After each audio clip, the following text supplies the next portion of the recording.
Get an edge. Invest like a pro. Access CNBC's live streams around the globe. Unparalleled access to CNBC experts. Actionable investor insight and ideas. Start your free trial today at cnbc.com/pro.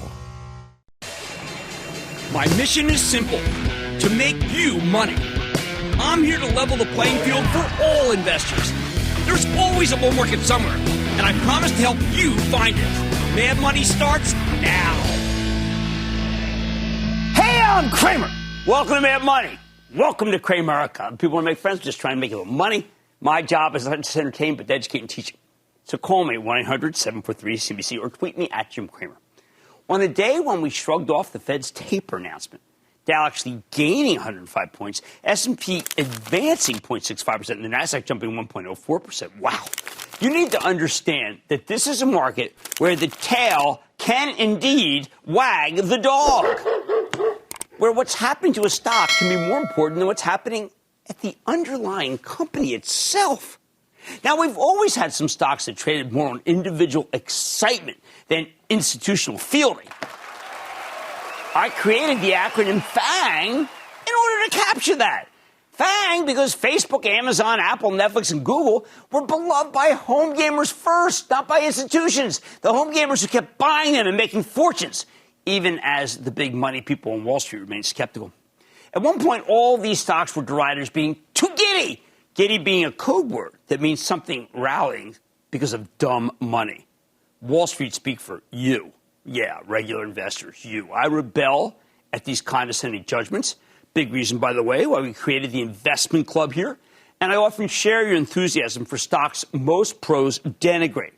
But these wise men are very often betting against your instincts. In particular, you had a whole cottage industry of experts who crow about how Amazon and Netflix would never, ever turn a profit, no matter how much you like their services and products, no matter how much you paid. Many of these so-called professional money managers were too skeptical, too pessimistic. It's in their nature. They thought these companies were run by dreamers with their heads in the clouds, when in reality, the CEOs of Amazon and Netflix were ruthless businessmen who also happen to be visionaries. Today, both companies are incredibly profitable, but the skeptics have never been held to account. That's what we do here. Well, then Tesla came along. That's one of the greatest stock stories ever told. This is a company it's now worth $1.2 trillion. Even though it'll be lucky to produce 1 million cars this year when Ford, GM, and Toyota collectively make tens of millions of cars, yet when you lump them together, they're not even worth a fraction of Tesla. Maybe it's not so much a car company. Every step of the way, you heard that Tesla's valuation was totally divorced from reality, and every step of the way it kept going higher. You can't justify that market capitalization on the basis of the numbers. You can only justify it on the basis of vision. If electric vehicles are indeed the future of the auto industry and Tesla's the future of electric vehicles, then $1.2 trillion might not be a stretch. But professional money managers generally disdain that kind of analysis. I find it as free-thinking and rigorous. Which brings me to the events of the last 24 hours, where canny individual investors have reclaimed the valuations of all sorts of companies with the aid of some shark-like hedge funds who smell the blood of short sellers in the water. Yesterday, we saw a monster move in Avis that was really kind of, this is watershed stuff. You can't just say, oh, that was yesterday. These things have to really be dealt with head on. I'm not leaving it after one day. See, this was seminal in the way it went up. And today, at least at the opening, we got an amazing run in Bed, Bath, and Beyond. Okay? Now, a huge part of these gains is similar to what we saw with GameStop and AMC. If you can take a look at the Bed Bath, you can see what I'm telling you about. Saw these at AMC, and we saw that in GameStop in January. If you notice, this is a kind of parabolic move, okay, where I'm saying these are watersheds. You don't get these in normal markets. That's why we're addressing them. See, there were tons of short sellers betting against this and betting against Avis, and they went against the traders in favor of you.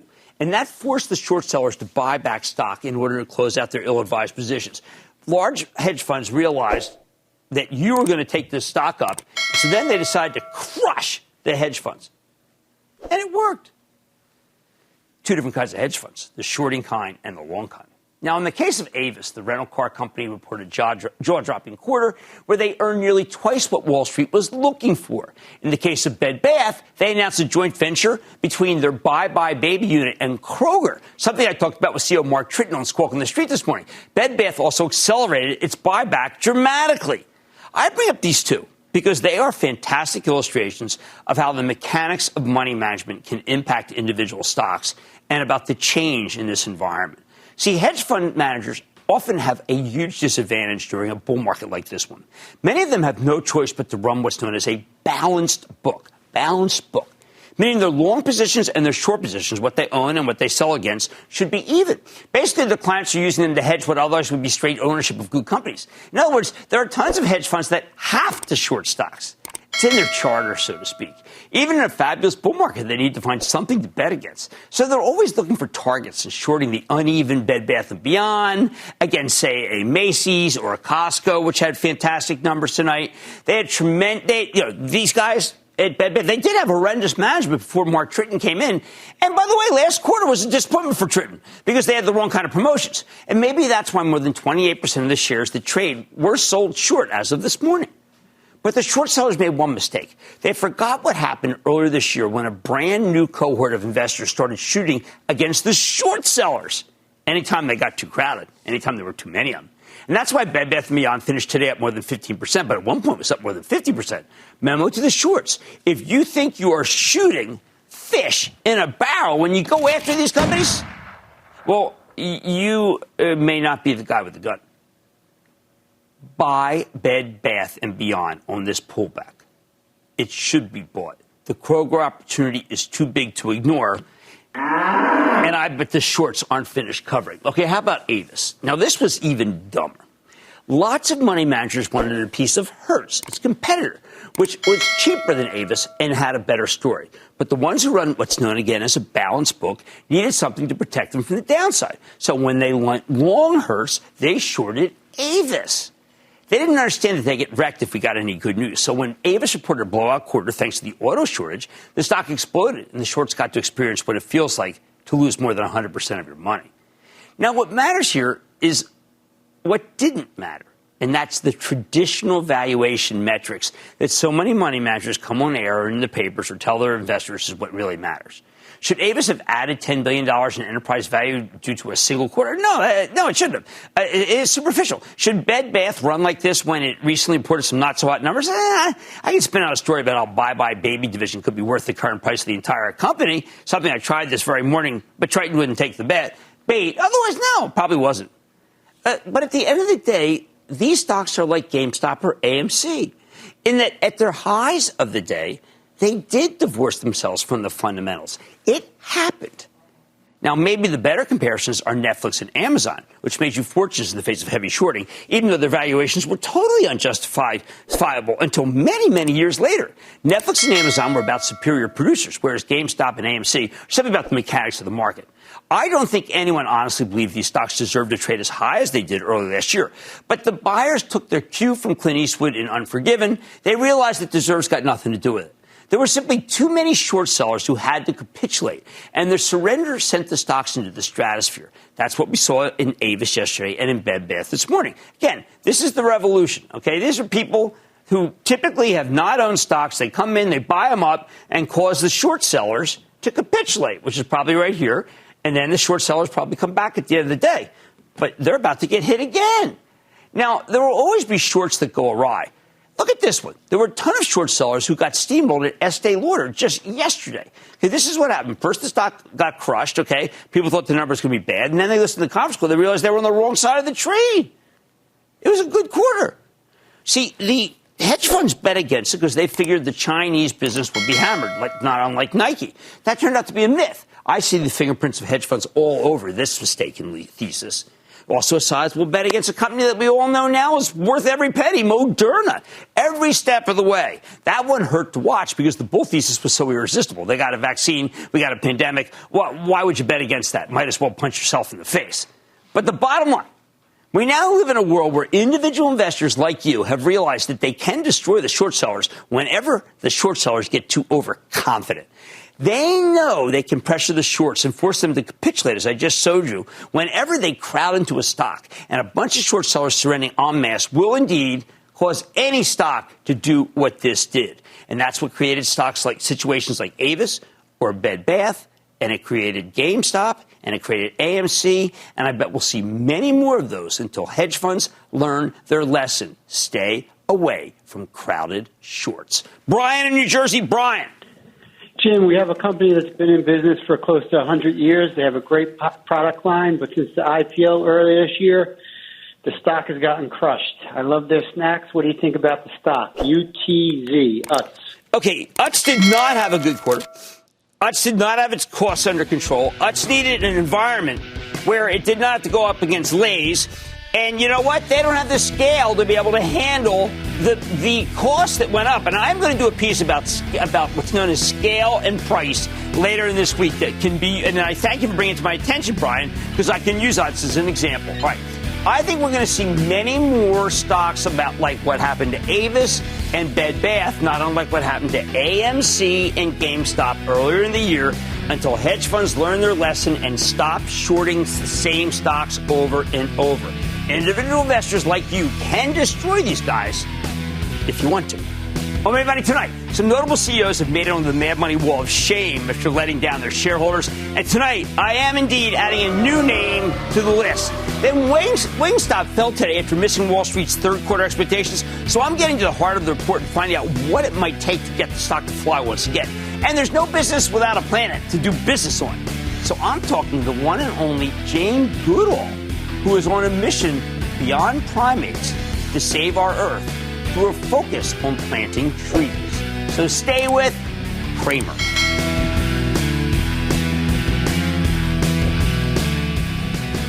Don't miss a second of Mad Money. Follow @Jim Cramer on Twitter. Have a question? Tweet Cramer. #MadTweets. Send Jim an email to madmoney@cnbc.com or give us a call at 1-800-743-CNBC. Miss something? Head to madmoney.cnbc.com.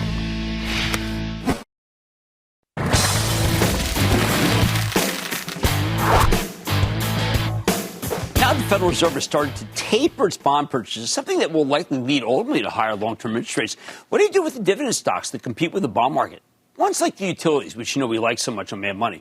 Take NiSource, okay? It's one of the largest fully regulated utilities in the country. Very reliable. 3.2 million natural gas customers, 500,000 electric customers across the Midwest, Mid-Atlantic. They're in a lot of cool states. This morning, NiSource just reported a robust quarter with good guidance, and the stock rallied more than 2%. At these levels, the stock now sports a 3.5% dividend yield. But if bond yields are set to keep rising, then the payout can't be the only selling point, right? You need another angle, and this is why I wanted NiSource on. ESG. Yes, over the next several years, they're ramping up their investments in alternative energy while phasing out their coal plants with the goal of reducing Scope 1 green emissions. Get this, greenhouse emissions by 90% by the end of the decade. That's what we're looking for on the show, and that would be incredible. So let's take a closer look with Joe Hamrock. He's the president and CEO of NiSource. Learn more about the quarter and his vision for the future. Mr. Hamrock, welcome to Mad Money. Hey, Jim, thanks, and it's a pleasure to be with you today. Oh, well, it's great. Now, we look at the homepage of your utility, and it says, people must be at the center of a sustainable energy future. What do we think people should be doing to be at the center of that? Well, you said it. It's really about the transition that we're in, and as we look at the opportunities that lie ahead, and we're well down the path already at NiSource with, as you noted in your opening comment, a plan that's already underway that'll deliver a 90% reduction in greenhouse gases from transition away from coal to renewable and clean energy sources. The real key to sustaining that transition is to keep people at the center of our focus, those being the people who dedicate their lives to this industry, to delivering for our communities, the American workers who are so critical to the transition itself, but so critical to the future of energy in our country, and then the people in our more vulnerable communities who really need to be carefully treated as we navigate through this. Communities that can be left behind if we're not careful. That's the key to sustaining this, and we're right in the middle of that as we speak. Well, I share your vision, but I do look at the states that you're in. You made a great acquisition, by the way. I thought that was terrific. But a lot of the states don't have a lot of sun, and not all of them have a lot of wind. What do you do when the elements aren't in your favor? Yeah, so storage is a key part of the answer here. As we think about the transition, think about how energy supply rises and falls as people needs to rise and fall as people use it throughout the day. And the sun may or may not be shining, wind may or may not be blowing, as you pointed out. Storage plays a key role in that. But more importantly, and this is a key insight that we have from operating electric and gas utilities across 6 states, it's really critical that we coordinate the energy systems, electric, gas, and the transportation systems to make sure we deliver on America's energy needs in the future. And think about the gas system. America's gas infrastructure is a tremendous benefit for this transition because of the capacity that it provides and the storage capabilities that it provides. And all of that at multiples of what the electric system can deliver on a peak winter day today. So we've got to coordinate how we transition through this and leverage all of those resources that are available to us, bringing renewable natural gas in that comes from agriculture and waste, and to make sure we leverage that provides a better transition, a more affordable transition for our communities, more reliability and more resilience for our energy infrastructure, and ultimately can deliver the same or even better environmental benefits by leveraging the gas and electric infrastructure in a coordinated way. Okay, now, I hear you, I favor that, and I love your idea of reducing the greenhouse gas emissions by approximately 90% by 2030. I look at the states, though, and I say, okay, well, be a big business in Kentucky. That's a kind of a coal state. Pennsylvania, oil and gas state, because you're in the western part of it. I don't necessarily look at Ohio's used to coal. I don't look at the regions and think, you know what? They're all necessarily rowing in the same boat. Are they? All rowing in the same direction? No, there are many different visions on the pathways to drive a clean energy future. And again, I think what we share in common is the abundant natural resources and the infrastructure to deliver those resources. The territory that we serve has long been a natural resource basin for America's energy production, from coal historically to natural gas today with the shale regions. But think about agriculture and renewable natural gas as an energy resource, and we have abundant resources there as well. By blending those together, coordinating those, we can deliver a much cleaner future, cleaner in the sense of greenhouse gas emissions reduced, leveraging that infrastructure and relying less on supplies from around the world. And so we think we have a really superior position here to navigate this opportunity set. Now, when I dig down your webpage, you've got something interesting. You have partnerships, builders and developers, people who build out for you, and you've got a substantial plan to build. Your areas are some of the tightest labor markets in the country, which I love, by the way. It's the wrong word. Your areas are areas where people are making a good living. And I think that's how we have to stop thinking about it as like your areas are where wages are going up, because wages should go up, for heaven's sake, for the working person. But are there enough people to do the jobs you need? That's a concern. As we look to the future, this transition, we certainly have people who are being displaced from the legacy coal-based energy economy. And retraining and new opportunities for them is a key part of the transition. And it's important that we lay out a plan that provides time and support for American workers to make this transition. And that's a key aspect of what we're doing. We laid out a plan 3 years ago now that will actually be playing out over the next 2 years to make sure that we have time to work through the transition and support workers who are affected by that. So there's a transition aspect to that, but there's also very much a need to train the workers of the future. And we think that provides ladders of opportunity for our vulnerable communities and people who today are not accessing the benefits of such a, as you said, a tight labor market. So we see it as a net positive if we do it right, and we do that in a coordinated way. I know I'm getting pressure to wrap, but I have to ask this. We have Jane Goodall on the show tonight. We're a huge believer in planting trees. I know you've got a gap of 10% of greenhouse emissions. Would you ever think of saying, you know what, people in our area, we will help you plant trees. We will match you if you want to plant trees. Carbon sequestration is ultimately going to be a key part of the answer here. Trees are a great way to do that. Many other ways to do that as well. we think that all of that has to fit together in a coordinated way that may be regionally differentiated as well. So certainly in favor of that. Okay, excellent. I want to thank Joe Hammer, our president and CEO of NiSource. You're doing the right thing, sir. You got to get everybody else to do what you're doing, though. We got a work cut out for us. Thank you for being on Mad Money. My pleasure. I think that when you want to buy a utility, you want to do two things. First, you want to see if they're trying to get off coal, because coal's the worst thing we have in our environment. And then see how they're doing. Boy, I'll tell you, I never thought I'd ever take those in that order, but I think it's the way to go. Mad Money's back in for the break.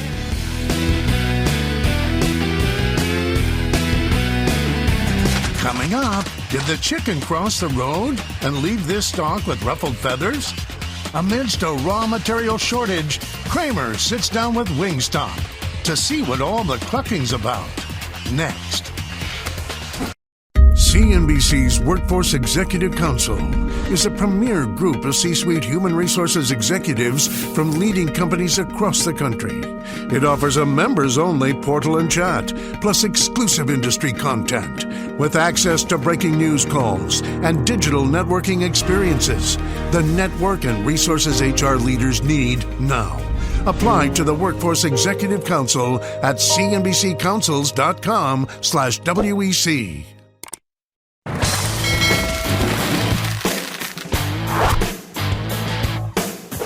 How do you tell the difference between a temporary pullback and a far-reaching decline? Now, that's the question you need to ask whenever a stock you like gets hammered after a disappointing quarter. Which brings me to Wingstop. It's the beer and wings chain that delivered, I'm going to say it, a not-so-hot set of numbers this morning. A top and bottom line miss. Domestic same-store sales coming in below 4%. Wall Street was looking for something north of 5%. Guidance came in short, too. In response, therefore, the stock did get clobbered, went down 10%. And this one had already come down big since late September because of worries about out-of-control chicken wings and the costs are high and also higher wages. Now, but in Wingstop's defense, this is a company with an incredible long-term track record that was up against some very tough comparisons in a difficult operating environment. We've seen the stock pull back hard after less than stellar earnings before, and every time it was a buying opportunity. So will this time be different? Let's check in with Charlie Morrison. He's the chairman and CEO of Wingstop to get a better read on the quarter and where his company's headed. Mr. Morrison, welcome back to Mad Money. Thanks for having me on today, Jim. All right, so Charlie, it's hard for me. I've been a supporter since you're 28. Okay, it was $28 stock. There were things in the quarter that I know were what I'm going to call noisy. Like the higher chicken prices, you have some labor issues. Overall, I think it's hard to figure out what you should be able to do, as you said, between what you're supposed to compare to 2 years ago, last year. I didn't think it was all as bad as the stock would indicate. But maybe I'm being too rosy. I think these costs can go down. I think wing costs can go down. I think your labor costs don't necessarily have to rise. Am I too much of an optimist? Oh, I don't think so at all, Jim. I think you're spot on. Wing prices are coming down. As of today, they've already come down almost 40 cents a pound since their peak. And I think that's a good indicator that the supply of chicken wings is growing. The amount of birds that are being placed into the market, we expect that to continue to grow into the first quarter of next year. That's going to start to rebalance things back to the levels that we saw before the pandemic. And I think that's creating optimism not only for us, for our franchisees, that we will weather this temporary storm that we've seen, just like we have in years past when we've seen volatility with this product. The brand continues to grow. Now, are you going to keep the thigh stop even if wing prices go down? Absolutely. It's a key part of our strategy, Jim. We want to make sure that we continue to use more and more parts of the bird. Long-term, our supply chain strategy incorporates the use of the full bird. That gives us opportunities to work vertically into the supply chain, own more of the product, and not just be reliant upon the spot market purchases that we've had in the past. When I read the research reports, they're usually about, the cost of chicken. I want to know this.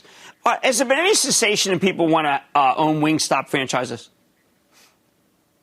I couldn't hear. Any cessation? Jim. Are people still clamoring to own Wingstop franchises? No, not at all. People want to own Wingstop franchises. Our franchisees are developing very aggressively. We had another record-setting quarter. Development was up 13.1% over the prior year. We anticipate that that'll continue into the fourth quarter. We have a great big pipeline ready for development into 2022 and beyond. I think it's a great time to be building restaurants.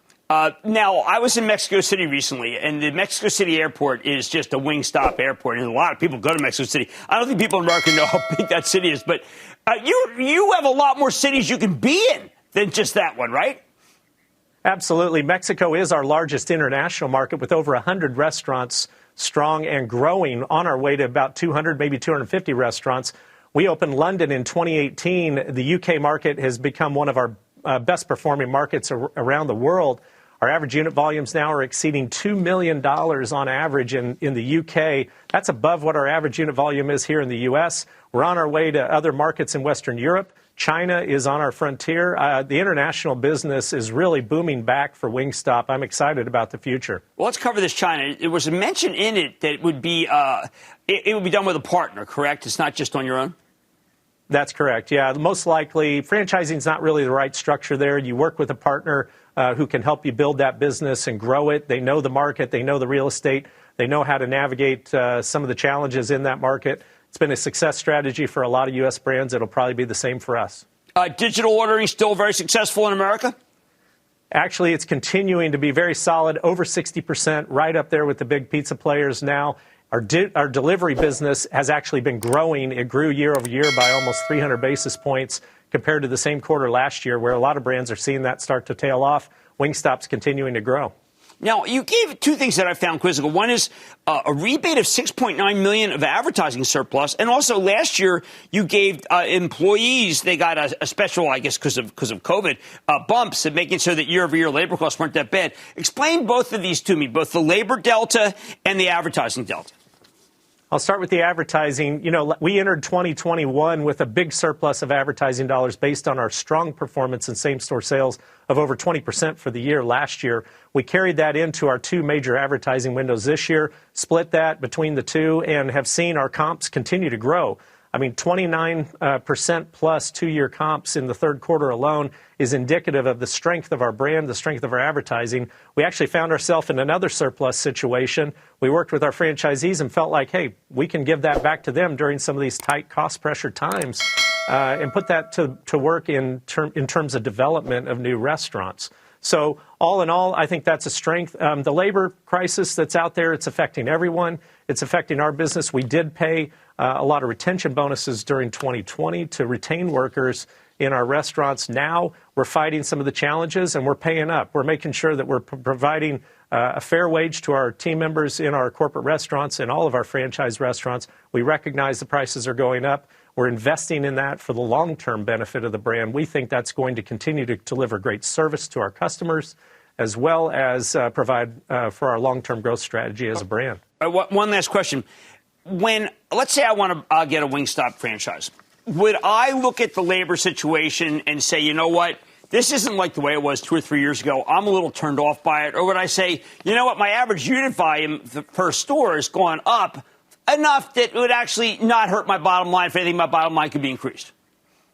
I think we have one of the best investment models in the industry, Jim. Our average unit volume is $1.6 million. That's on an investment of $400,000, 4 to 1, about as good as it gets. The labor model in our restaurants is very efficient. We only require a roster size of about 16 to 18 people on our roster. We can run a shift with as few as 4. And so while we're dealing with the challenges others are dealing with as well, our ability to bring new talent into the business, pay a good, solid, competitive wage is well within our means. And I don't think a franchisee, although they have to weather the near term, I think long term, we all recognize this is the right thing to do for our business. Well, as someone who's in the business, I can tell you I wish I had those unit economics. Those are really pretty amazing, Charlie. They really are. And you didn't even go into how little your rent is versus the rent I know. I think things very much intact. I'm glad you came on, Charlie. Come on in good and bad times. And this isn't really a bad time. Charlie Morrison, President and CEO of Wingstop WNG. Good to see you, sir. Thank you, Jim. Good to see you. The way you measure these things isn't the way Wall Street tells you to. As someone who is in this business, the way you measure it is whether the unit economics are still great so that you want to have more. I can't own these stores. I wish I could because, boy, I can tell you they're great investments. So, therefore, the stock's a great investment. They have money's back in.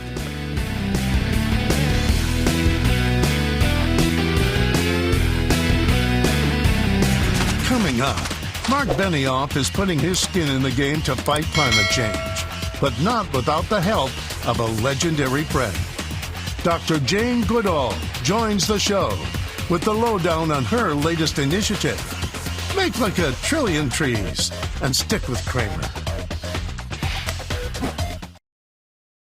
If we protect forests and plant trees, we will truly help solve the climate crisis. It's that simple. So here's the challenge. Can we work together to plant 1 trillion trees by the end of this decade? We need everyone. Not just for the sake of climate, for the sake of all living creatures. You might know Jane Goodall as the world's #1 primate expert, but she's also a conservationist, darn good one too. Hence this huge Trees for Jane reforestation initiative. Now, this might seem like an unusual topic for Mad Money. After all, what do I play a walking dollar sign on TV. But even I need a habitable planet. Many business leaders have had the same realization, especially Mark Benioff at Salesforce.com, but also Enrique Loris at HP. And they've been instrumental in setting up this reforestation campaign. By the way, their stocks have been great, so let's not think that they're hurting you if you're a shareholder. But tonight we got a real treat. I'm speaking with a truly iconic figure, Dr. Jane Goodall herself, about Trees for Jane, her climate change advocacy, and her new book, The Book of Hope, a survival guide for trying times. Dr. Goodall, welcome to Mad Money.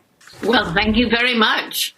We are honored to have you, and we are honored to talk about Trees for Jane. I think people don't know, Dr. Goodall, exactly what trees do for the planet and how important it is that we get on the case and start planting more trees. So I'm going to give you the floor to talk about Trees for Jane. Okay, well, the thing is that trees, forests, particularly forests, are one of the 2 great lungs of the world. The other is the ocean. And they both absorb carbon dioxide from the atmosphere, one of the main greenhouse gases, and they give us oxygen. And forests give us clean water, clean air. They help to make rain. So they mitigate climate change. Now, in your book, The Book of Hope, which I think is just terrific and a must-read for those who are trying to figure out their place in the world, you do talk about what's being done to get 1 trillion trees. And I was surprised that you talked about this at Davos with a lot of business leaders. And it seems like business is embracing Trees for Jane. Yeah, I think business is finally realizing that we have to do something to stop deforestation. And, the co-founder of Trees for Jane, Jeff Horowitz, he started Avoided Deforestation Company. And together we went to lots of things like Davos and talked to these business leaders because I think you'll agree, Mad Money should, that a lot of profit should go back into healing the environment that we have so destroyed, a lot of it because of business. Well, you do talk, and in your fine short video, it is profit, it is greed that is chopping down the forests is faster, of course, than we can replace it. But I know that you've had some good discussions with Mark Benioff from Salesforce and also Enrico Loris from HP, who have very much embraced your cause. Absolutely, and both of them have helped to make Trees for Jane a possibility. And it's people like that we now need to step up to the plate. And I think the bits of good news from COP26 that I've heard is that there have been major pledges by a number of countries to put money into reforestation and prevention of destroying of the forest, which is really, really important. Now, I want you to just, I love the concept of hope and what it means. And I'm going to deviate a little bit from the Mad Money format to just say, could you talk about those 2 trees in Nagasaki and what they mean? Oh, well, after the atomic bomb was dropped after that ended World War II, then everything was, I don't know if you've seen pictures, but absolutely desolate. I mean, there was nothing left. But there were these 2 trees, and they somehow survived, and they somehow grew. And I've seen one of them in Nagasaki, and it's sort of got a great hollow with black inside, but every spring it puts out new leaves. And, there's another one right in New York where the Twin Towers fell that was buried under several stories of one of the towers. And emerged, it was rescued, and from one root and one trunk and one branch, it's now a beautiful tree. Well, what this means to me is that the cause is reasonably, we can win. We can win because trees themselves are social beings, that trees have tremendous ability to resurrect themselves, but we have to plant them before they can do that. And I understand that there are also people all over the world, not just governments, not just corporations, who are embracing the cause. Just plant one tree, plant 2 trees, and it will make a difference. Yes, if you plant the right tree, preferably an indigenous tree, in the right soil at the right time of year, and look after it. You can't just pop it in the ground and say, oh, I've done my bit, this is going to grow into a wonderful tree. It might, but 10 to 1 it won't. You have to, nurture it. And one of the very important things is bringing trees into urban areas. It's got many, many benefits, and it brings nature into the city. It's been shown that time in nature actually is good for our mental and physical health. Now, when you are an advocate, say, at the Glasgow COP meetings that are going on or at Davos, do you explain to people in a profit and loss way that if they don't plant trees, then many of their forecasts for 2025, 2030, 2050 that these corporations routinely make may just prove to be completely false because we don't have enough trees? Yes, I know. We've just got to keep our trees growing. For one thing, they're extremely beautiful to me anyway. I fell in love with a tree when I was a child in my garden, and this is where I'm speaking to you from, the house I grew up in, and out there through the window I can see that beech tree. It's much bigger now, but it's even more beautiful. So I've loved trees ever since I was very, very small. I mean, a lot of people know you as a lover of chimpanzees. I think that they may not understand that trees have been a cause that you've embraced for a long time. When I saw it at dinner with Mark Benioff recently, he was talking about saving the oceans. And you said, well, how about the trees? And it resonated because of your long-time love of trees, but also because there are meetings now. I mean, I don't know whether you're getting much hope from what's happening in Glasgow right now that seem to indicate that there's going to be success with treesforjane.org. Well, I sincerely hope so, because I think many people love trees, and many people are feeling helpless and hopeless because of climate change and loss of biodiversity. But when you actually do something to make a difference, it gives you hope. I mean, it makes you feel good, and then you want to do more of it. But, one thing you said, yes, the corporations' greed is cutting down the forest. The other thing is poverty.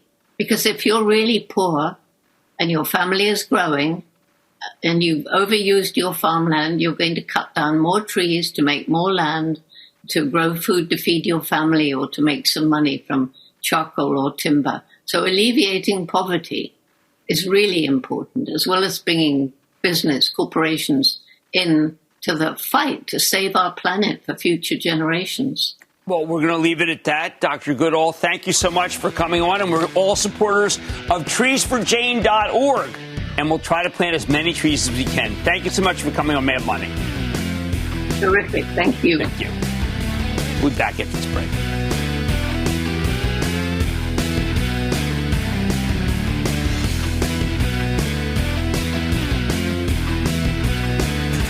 Coming up, a storm is coming. So give us a call. Cramer's got the answers to all your burning questions. The lightning round is next.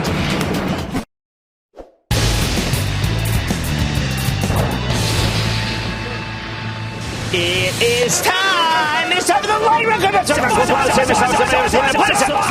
And then the lightning round's over. Are you ready? Keep that down. The lightning round comes over. Susan, Illinois. Susan! Hi. Booyah, Jim. How are you? Booyah. What's up, Susan? Listen, I bought Nano Dimensions about in February, and I bought it at $14 and some change. And I'm trying to see, should I stick with it? I don't like, I'll just tell you this. I do not like the 3D printing business. It's a faddish business. People ignited DDD at one point, but this one I don't have that much hope for, to be honest. Let's go to Nick in Georgia. Nick. Hey, Jim. Nick, what's up?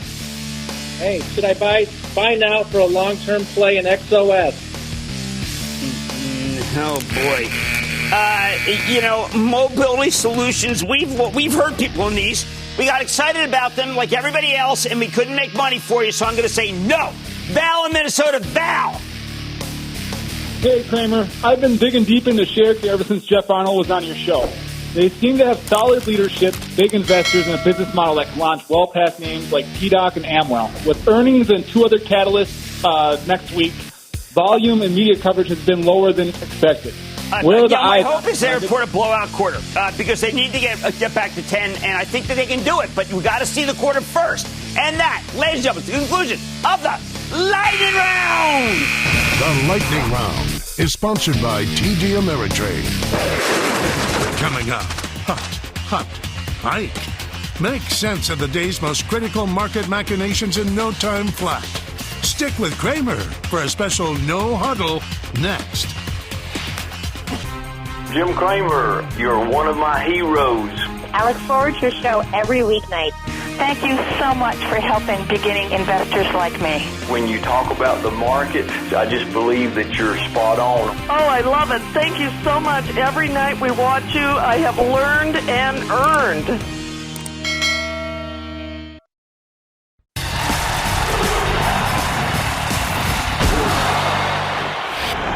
Hubris, arrogance, stupidity. Those are the words that come to mind when I think of Zillow's ill-fated decision to get into the home flipping business a few years ago.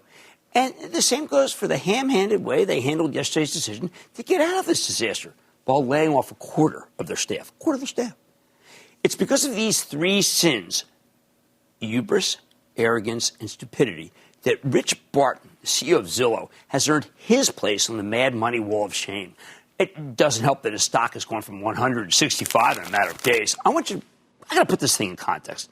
It's quite a dubious honor. We don't bring it out very often. In 2017, Zillow decided that they had such incredible insight, both from experience and from artificial intelligence, into the process of buying and selling homes, that they might as well perform both sides of the trade. That's why they describe themselves as market makers of homes, just like market makers of stocks.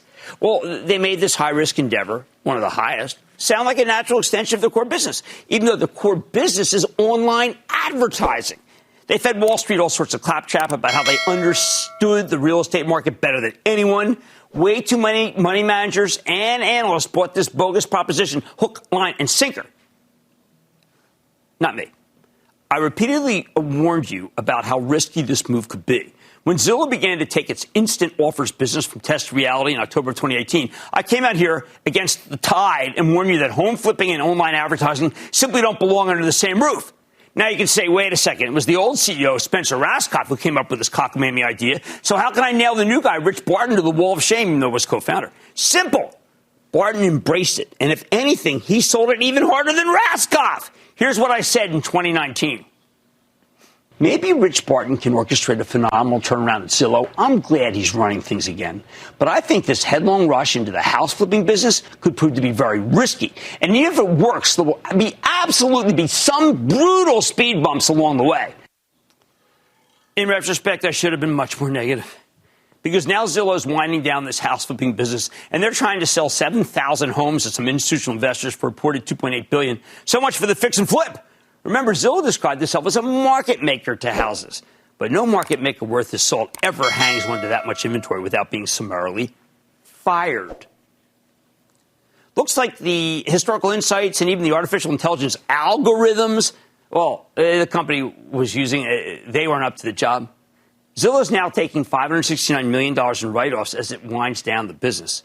Or as CEO Rich Barton told Sarah Eisen and Will Frost on Closing Bell yesterday, the business was too risky, too volatile to our earnings and operations, and it had, quote, too low of a return on equity opportunity, end quote.